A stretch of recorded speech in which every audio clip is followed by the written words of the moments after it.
Davao City Council. Hindi pinansin ang joke ni Vice Ganda laban kay FPRRD. Mariing itinanggi ni Davao City Acting Vice Mayor Rodrigo Pulong Duterte II ang tsismis na idedeklara bilang persona non grata si Vice Ganda. Matapos ang biro nito na ikinainsulto ng ilang taga-suporta ng pamilya Duterte. Ayon kay Duterte, walang batayan ang balita at hindi ito prayoridad ng konseho. Na mas nakatuon sa mga programang makikinabang ang mga Davaoenyo.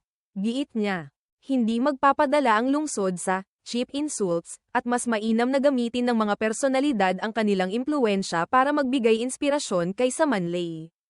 Bagamat mainit na pinag-uusapan pa rin sa social media ang issue, nananatiling tahimik ang kampo ni Vice. Samantala, tiniyak ni Duterte II na patuloy silang tatutok sa mga proyektong makakatulong sa ekonomiya, kapayapaan, at serbisyo publiko, imbes na mag-aksaya ng oras sa kontrobersyang dulot ng biro.